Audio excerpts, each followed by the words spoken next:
In the year 3059, Earth had finally joined the Galactic Assembly after centuries of war, development, and negotiation.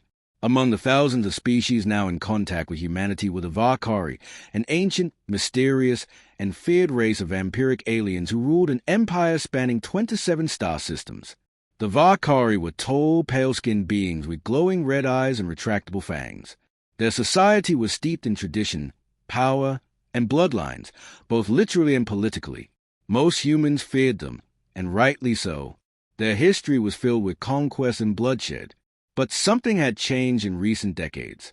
A new ruler had come to power, Princess Seraphine Vakar, the firstborn of Empress Luthra, and the future empress of the Varkari Empire.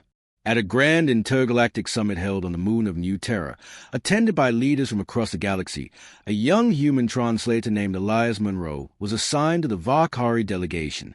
Elias wasn't a soldier, nor a politician. He was a linguist, quietly brilliant, fluent in 17 alien dialects.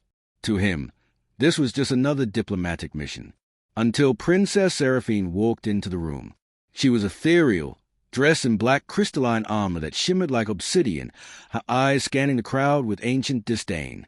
But when she reached the podium and her eyes locked with Elias's, she froze. A low murmur spread through the chamber. And then, in perfect galactic standard, she raised one pale finger at Elias. "I want him as my husband," she said, her voice echoing like a song of ice and thunder. Middle. The chamber erupted in chaos. The Varkari were a proud species. Proposing marriage in public was unheard of, especially to a human, a species many still consider primitive. Human leaders protested, claiming Elias had no authority or desire to wed an alien royal. But Seraphine was unshaken. In her private chambers, Seraphine told Elias the truth. Her proposal wasn't random. Varkari royalty possessed a genetic trait called the soul mark, a sixth sense that identified one's true blood mate. Not just a romantic partner, but someone who could balance their power, extend their life, and bind their soul. She had sensed it in Elias, and what's more, her blood mark had activated. That hadn't happened for over 400 years. Elias was stunned. He wasn't a warrior, didn't crave power, and had never imagined being wed to a vampire princess. But he was curious. He asked questions, sought understanding. Slowly, a connection grew between them, built not on fear, but on dialogue.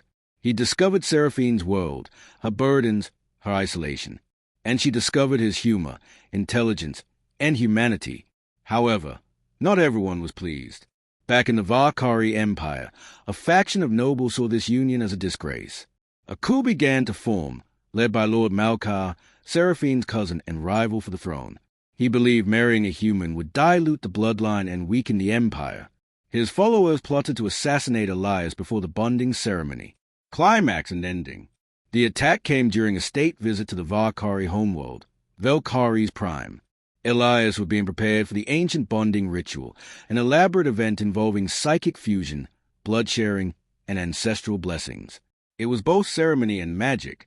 Just as the ritual began, assassins infiltrated the temple. A fierce battle broke out between loyalist guards and Malkar's warriors. Elias, untrained in combat, risked his life to protect Seraphine, shielding her with his own body as an energy blade slashed toward her. In that moment of sacrifice, the soul mark within Seraphine flared with brilliant red light, and so did Elias's. Unbeknownst to all, he too had inherited a rare genetic trait. His ancestors had once mingled with lost bloodlines from an ancient offshoot of the Varkari. His body, dormant for centuries, had simply never awakened, until now. A wave of psychic energy burst from the couple, blasting the attackers backward. The bonding had begun. Their souls merged, not as ruler and servant, but as equals. In the aftermath, Malkar was executed, and the nobles were silenced. The ceremony continued, not just as a political alliance, but a transformation of two worlds. Elias was declared consort regent, and a new age began for the Varkari, one where union with other species was no longer taboo. Years passed. Elias adapted to Varkari life. He remained human, but the bond granted him enhanced senses, longevity, and partial psychic abilities. Together, he and Seraphine ruled with wisdom and strength, a living symbol of unity between civilizations.